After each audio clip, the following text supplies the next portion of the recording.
Hello बच्चों। आज मैं बादलों का घर मेघालय ज्ञानवर्धक लेख आप लोग को पढ़कर सुनाने जा रही हूँ। पाठ परिचय देखिए। प्रस्तुत पाठ में भारत देश के प्रसिद्ध राज्य मेघालय के जनजीवन, रहन सहन, संस्कृति, प्रकृति, परिवेश आदि का वर्णन किया गया है। हमारी पृथ्वी पर सबसे अधिक वर्षा जिस स्थान पर होती है वह मेघालय राज्य में ही है। प्रकृति की अनमोल धरोहर गारो, खासी और जैतिया की पहाड़ियाँ इस राज्य में फैली हुई हैं। ब्रह्मपुत्र नदी से दक्षिण पूर्व से हवाएं इस घाटी में प्रवेश करती है। शिलांग पर्वत उन्हें आगे बढ़ने से रोक लेता है। मौसमी हवाओं से आए बादलों को यहाँ घाटी में काफ़ी समय तक रुकना पड़ता है, इसलिए बादलों का घर भी कहा जाता है। उत्तर में असम और दक्षिण तथा पश्चिम में बांग्लादेश की सीमाओं से घिरे मेघालय राज्य के भूभाग का वर्णन रामायण, महाभारत व पुराणों में मिलता है। प्रथम मुस्लिम यानी काजिम ने अपने यात्रा वृत्तांत में यहाँ के रसीले फलों, लोहा, सोना, तांबा पिघलाने, रेशमी कपड़े बनाने की कलाकारी और चीन से व्यापार का उल्लेख किया है। यहाँ का क्रमबद्ध इतिहास 16वीं शताब्दी से मिलता है, जब असम में अहोम राजाओं का शासन था। अंग्रेजी शासन के प्रारंभ में यहाँ के राजा तिरोह सिंह ने अंग्रेज़ों के छक्के छुड़ा दिए थे। उनकी समाधि आज भी यहाँ के निवासियों के लिए पूजनीय है। मेघालय मुख्य रूप से कृषि प्रधान राज्य है। यहाँ की लगभग 80% आबादी अपनी आजीविका के लिए मुख्य रूप से खेती बाड़ी पर निर्भर है। यहाँ की मिट्टी और जलवायु बागवानी, फलों, सब्जियों के अनुकूल है। मेघालय की जलवायु आर्द्र है। चेरापूंजी के पास मैसिनराम नामक स्थान पर 500 सेंटीमीटर तक वर्षा होती है। यह दुनिया में सबसे अधिक वर्षा वाला स्थान है।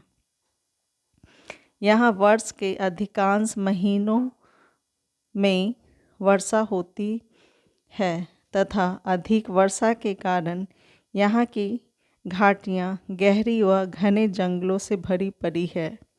गारो पर्वत पर कहीं कहीं इतने घने वन हैं कि जंगली जानवर भी उन्हें पार नहीं कर पाते। वनों में खूंखार जानवर, जहरीले सांप और कीड़े मकोड़े भरे हुए हैं। मेघालय में मुख्य रूप से 3 समुदाय खासी, गारो और जैंतिया के लोग रहते हैं। इनके अतिरिक्त कुछ बंगाली, असमिया और नेपाली लोग भी रहते हैं। यहाँ के निवासी मंगोल मूल के हैं। इसका सिर चपटा, नाक चौड़ी, आँखें गोल व छोटी, चेहरे पर नाम मात्र की मूछें तथा रंग पीलापन लिए होता है।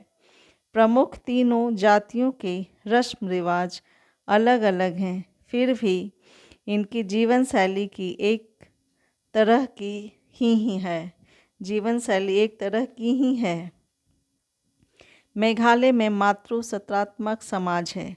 इसका अर्थ है बेटियों के नाम पर वंश चलता है और वो ही संपत्ति की उत्तराधिकारिणी होती है। यहाँ प्रचलित एक लोक कथा के अनुसार एक बार खासी और गारो जातियों पर हमला हुआ तो दुश्मनों ने युद्ध करने गए। अनेक योद्धा मारे गए।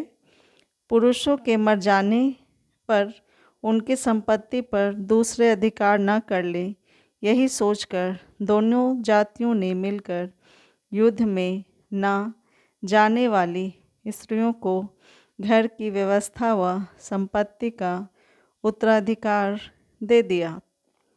इस व्यवस्था के अनुसार विवाह होने पर लड़की ससुराल नहीं जाती, बल्कि पति उसके घर आकर रहता है। घर की संपत्ति की देखभाल मामा करता है और परिवार के भरण पोषण का अधिकार पिता का होता है। संपत्ति की उत्तराधिकारिणी सबसे छोटी कन्या होती है। मामा उसका सलाहकार होता है।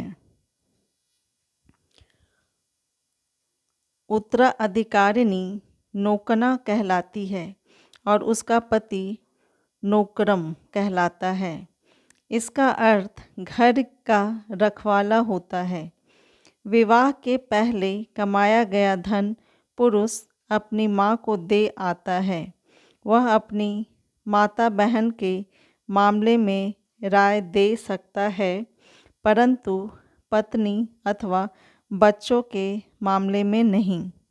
मेघालय के जनजीवन में खेलकूद का विशेष महत्व है।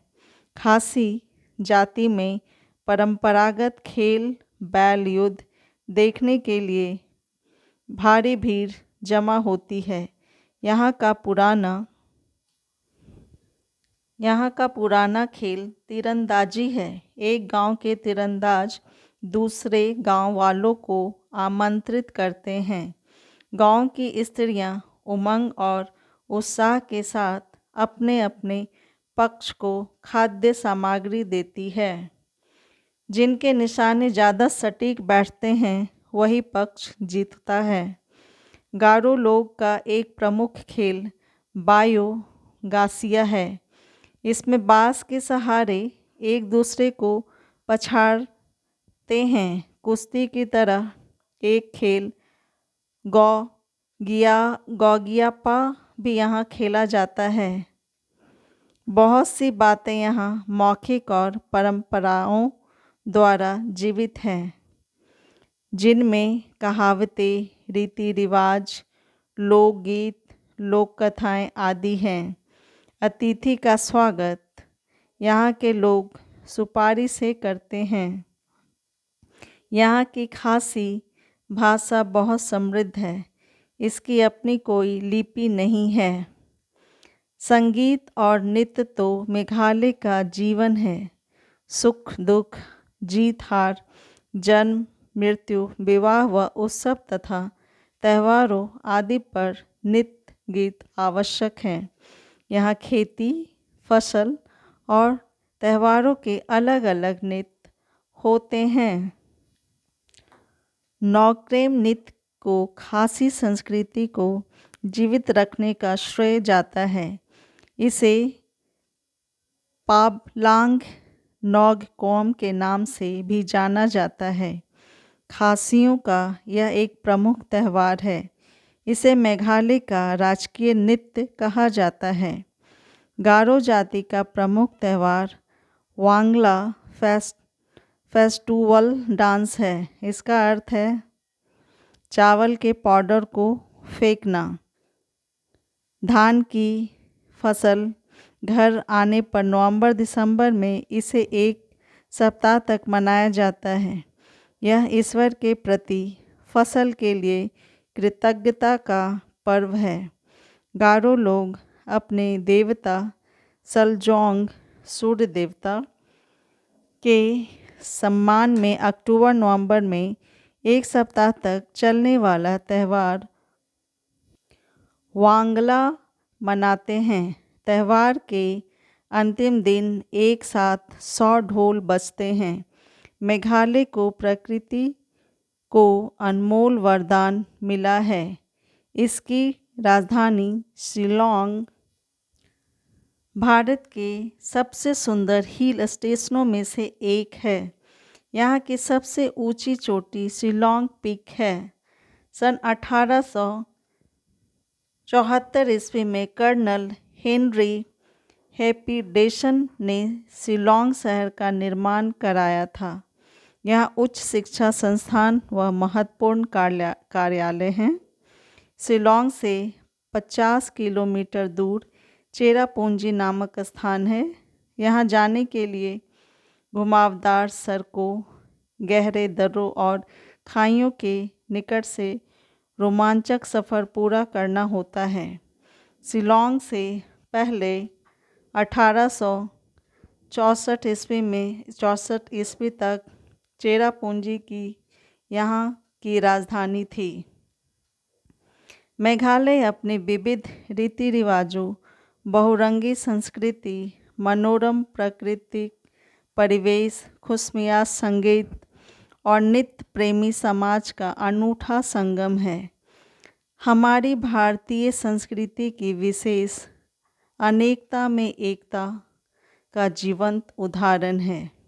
यहाँ चारों ओर उल्लास और हर्ष मनाते, श्रम की साधना के गीत गाते लोग आपस में मिलजुल कर रहते हैं।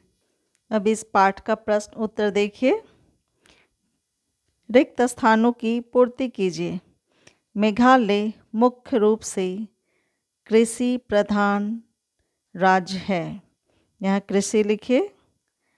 मेघालय को प्रकृति का अनमोल वरदान मिला है। वरदान लिखना है।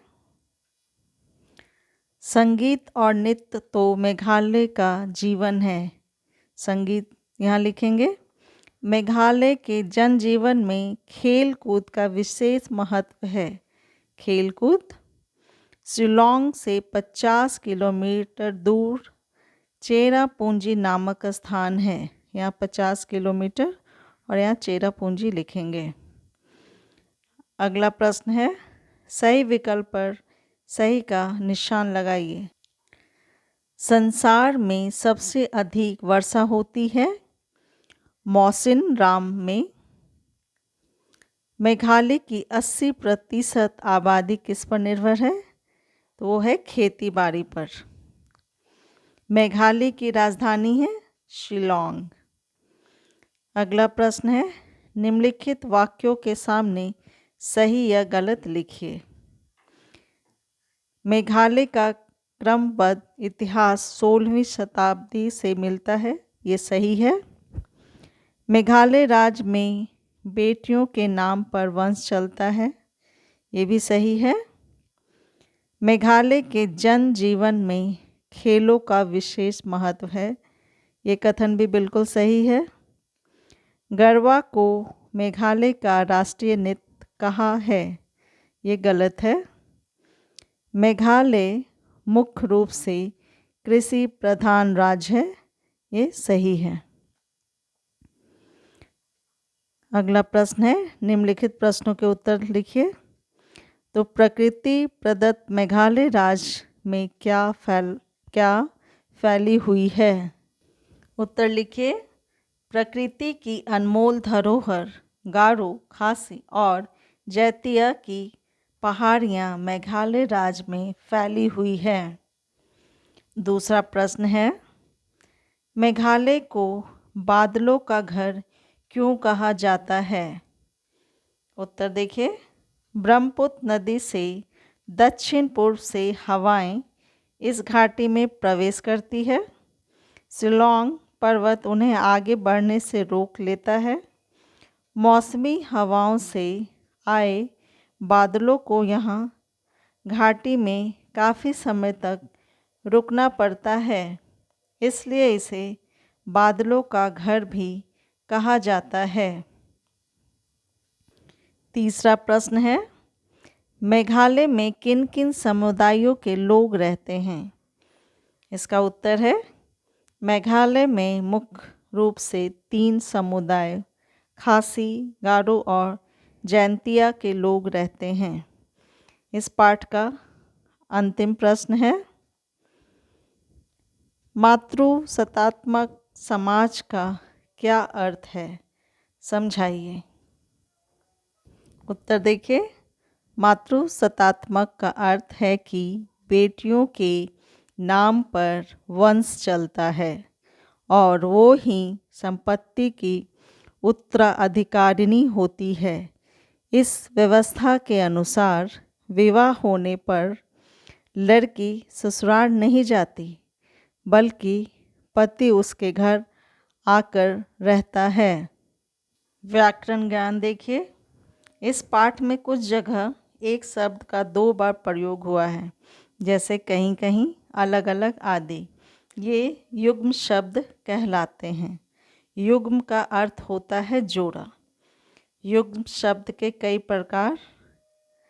प्रकार के होते हैं, जैसे एक ही शब्द के जोड़े लिखा हुआ है यहाँ, उसका उदाहरण अलग अलग। सार्थक के साथ निरर्थक शब्द के जोड़े, जैसे अलग थलग। विपरीत शब्द के जोड़े, सुख और दुख। एक ही शब्द के जोड़े हैं, जैसे अलग अलग, आप थोड़ा थोड़ा भी लिख सकते हैं। सार्थक के साथ निरर्थक शब्द, तो यहाँ अलग थलग है, तो अलग का तो मीनिंग होता है, थलग का कोई भी मतलब नहीं निकलता, कोई अर्थ नहीं होता। तो इसको हम जैसे चाय वाय, पानी वानी भी लिख सकते हैं। विपरीत शब्द के जोड़े हो गए सुख दुख, और हम दिन रात भी लिख सकते हैं। अगला प्रश्न है, निम्नलिखित वाक्यों के वचन बदलकर दोबारा लिखिए। यहाँ देखिए, वचन बदलकर दोबारा लिखना है। तो पहला है, यहाँ के लोग अतिथि का स्वागत सुपारी से करते हैं। तो आपको वचन बदलकर लिखना है, यहाँ के लोग अतिथियों का स्वागत सुपारी से करते हैं। अतिथि की जगह अतिथियों लिखना है। मेघालय भारत के सबसे सुंदर हिल स्टेशनों में से एक है। तो इसका वचन बदल के लिखिए, मेघालय भारत के सबसे सुंदर हिल स्टेशनों में से एक है। स्टेशन की जगह स्टेशनों लिखना है। व्याकरण ज्ञान का अंतिम प्रश्न है, दिए गए शब्दों से 3 नए शब्द बनाइए। यहाँ पे लोक लिखा है, तो हम लिखेंगे लोकगीत, लोकनायक, लोक परलोक। नाम है, तो यहाँ गुमनाम, बदनाम, बेनाम। उच्च, उच्चतर, उच्चतम, सर्वोच्च, सर्वोच्चतम। धर्म का होगा अधर्म, धर्मपरायण, धर्मवीरो। आदि, आदि का आदि मानव, आदिकाल, आदि ग्रंथ। उम्मीद करती हूँ कि बादलों का घर मेघालय ज्ञानवर्धक लेख आप लोग को समझ आ गया होगा, और इसके प्रश्न उत्तर भी आप लोगों ने लिख लिए होंगे। इस पाठ से संबंधित अगर और भी कोई प्रश्न है आप लोगों के, तो कमेंट लिखिए और मेरे चैनल को सब्सक्राइब कीजिए, ताकि नेक्स्ट वीडियो आप लोग के पास आसानी से पहुंच सके। Thank you.